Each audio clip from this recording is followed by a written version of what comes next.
Hi wonderful people and welcome back to my channel Book Cruise. What have you read lately? From the title of the video, you already know what I'm going to talk about. You just don't know what books that I'm going to talk about. So in this video, I am going to share with you 5 books, 5 not 10, 5 books that describe or define my reading taste. I basically read romance books, period. Full stop. No comma, no colon, no nothing else. I read romance books, but I read different subgenres of romance. I don't particularly stick with one. Like some people absolutely love paranormal romances or fantasy romances. I love it all, to be quite honest. I enjoy it all. It's just that I am a mood reader. But basically, these books that I'm going to show you will basically define what particularly I like in books, regardless of what subgenre of romance it might be. Let's get into these books. I have The Bride by Julie Garwood. This is just one of the many copies. This is one of my all-time favorite Highlander romance. Now, the reason why this defined my taste is because this is what I started reading. But stories like this, a Highlander romance, is where it's at for me. So there are different periods in historical romance, but this medieval time, I absolutely love it. When you have the lad and when you have arranged marriage, I absolutely love stuff like that in a historical romance. In this particular story, we meet Kincaid and Jamie. Jamie, she's the youngest of all her siblings, but she's the one that does all the work. Jamie's father owes the king money, and so he has instructed the baron to give one of his daughters to lad Kincaid. And lad Kincaid, he can choose which daughter that he wants.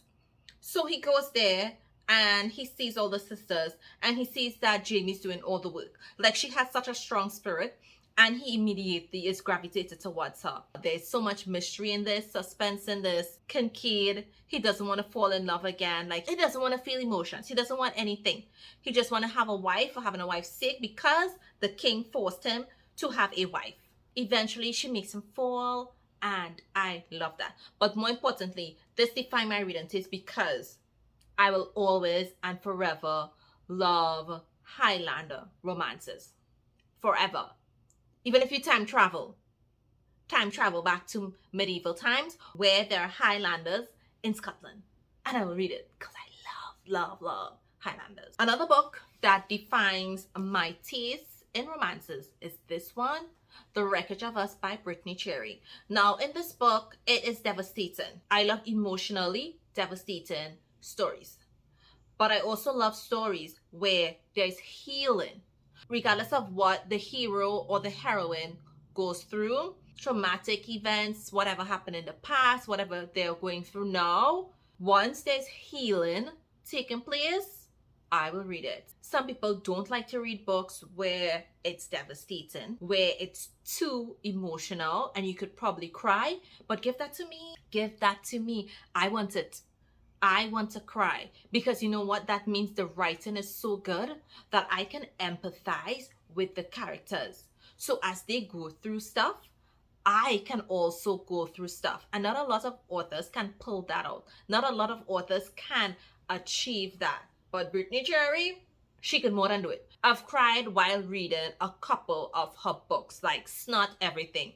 In this book, we meet Hazel and Ian. Hazel, she's now turning 18. She lives with her mom and her stepdad in a trailer.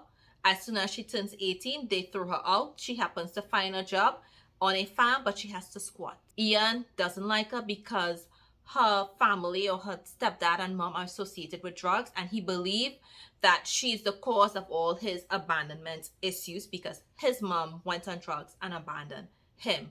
Like, there's so much happening in this book between Hazel and Ian. Hazel, she goes through it. Emotionally, she goes through it. and she has to prove herself. They fall in love. Yes. Is it easy? No, it's not, because they're both dealing with very heavy issues. And I just cry. I just cry because life shouldn't have to be so hard, but I know it is. And having to fall in love and finding the right person you shouldn't have to go through all that, but sometimes you do. After all is said and done, and after there's healing, there's such a happily ever after, and I want that. This is Emulsify, meant to be. This is book 2 in a series. As much as I love books with drama, with complicated, complex plots, I also like books with simple plots. A slow burn, a friends to lovers. I love books like that. I can sit down and relax and enjoy books like that. I don't always need to have my heart racing, anticipating what is going to come next. I don't always need a plot twist to twist. I love it, yes, but I don't always need it. This is your interracial romance. In this book, Brooke and Chef Aaron, they meet because Chef Aaron, he's trying to improve his public image. And so that is where she comes in. She works for a magazine. She's going to write a nice article, but she needs to spend time with him. She needs to see who is the person behind the food, right? So they meet, they hit it off. They form an excellent relationship. However, Aaron is engaged. Now, I thought there's going to be cheating. I thought that he would probably break up with his fiance, but no, they were just truly friends. And she was there for the wedding. When he needed her support, she was there. And when she needed his support, he was there. And they slowly developed into something. Did it take a while? Yes, because they both had to grieve. This is giving opposite attracts, but I just love that it is not complicated, and we get a nice slow burn where things really heat up nicely. This also defines my taste because I love an interracial romance. Like, there's, you know, if you have been watching my channel for some time, you know there's gonna be an interracial romance up in this joint, because I love it and I talk about interracial romances all the time. On that note, I have another one. This is an interracial romance, and this one is between an African American woman and a white guy.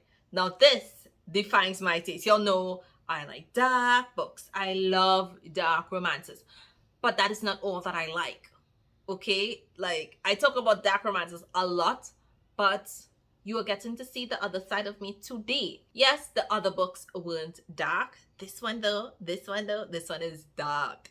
And this is one of my all-time favorite mafia romances. Also, this is one of my favorite heroines ever. I love strong, badass heroines. I love heroines that can kick butts, that can kick ass. And Quiet Chaos is book 2 in a series. This is a marriage of convenience. Yes, I love that trope. Give it to me. I love it. But this one is different. In this book, we meet Mecca and Arjun. Arjun was initially, or was supposed to get married to her friend in Beautiful Chaos, but her friend fell in love with his brother. So she is stepping in. She has her own crime organization, not mafia, but she has her own crime organization. She has been in the game from since she was 16. She has been training. She has been through it all. She has her own angels, her own assassin. She goes in and she does the hard work too. So now she's getting married to Arjun. He is part of a crime syndicate, and now they have to make things work because they are complete strangers. Now, Arjun thinks he is a shit. He thinks he is it. He thinks, oh, he can just like protect, right, Mecca. And she proves him wrong. She shows him, yo, I can handle my business. I don't need you to step in. Like, I can do it. There's nothing that I cannot do. And she proves her strength and her worth, and he just had to step back and deal with it. He just had to deal with it. When I tell you I enjoyed this story, Arjun thinks that Mecca is going to fall for him and step in line like how everyone else is. Does she look like she does that? Does she look like that will happen? No, of course not. Y'all know how I do. Y'all know how I do. The final book that describes my taste. This is Lora Leigh, Crossbreeds. This was the last book that was released in this series. This is from the Breeds series. Now, this character here, Cassie, we were introduced to this girl when she was a child in book 3. In book 3, there are 32 books in this series. This is book number 32. I met this character in book 3, and in most books, she was introduced or she was mentioned. It created such an anticipation for me, but that is to say that I love books in a series. I love a good series. Like, listen, this one has 32, and I read the entire series. I read it. I enjoyed this series. Now, I chose this book specifically because I also enjoy paranormal romances. I enjoy fantasy romances. But those fantasy, they must have action. It just can't be simple. I love complex plots. I love subplots. I love books with multi-layered plots and all of those things. And this series gave me that. It was able to hold my attention over a period of years. I think this series took 15 years, 16 years to be completed. So that's to tell you, when I'm dedicated and when I'm interested in a series, I am going to read all the books in that series, regardless of how long that it takes. I have spoken about this particular series, right? Now you have me excited. So in the Breed series, we find out that, and it starts in book 1, Tempting the Beast. I'll put up a cover of book 1. And in that book, we realize that scientists and governments have been experimenting. And they have been experimenting with human DNA and animal DNA, trying to create the perfect soldier that they can control. They want them to heal faster, to be faster, and to be super strong. High intelligence, and they must be able to infiltrate any organization. She happened to be a very special and unique breed, crossbreed. She is mixed with wolf and coyote. Throughout the books, you see where different types of felines are mated. You would see where wolves are mated, different types of wolves are mated, as well as coyote mates. But no one has ever mated, or no one has ever encountered a crossbreed or one with 2 different strains. And this scares people because she's able to see things that no one else can see. But her mate is someone that I did not anticipate, number 1. Her mate has someone high up and is actually related to one of the scientists or one of the people that started all these experiments. And so her meeting is so unique because she's super smart, super intelligent, but yet she does something super dumb. Like, I absolutely love the entire series. I have my favorite. Like, you could see another one right here. Coyote's mate.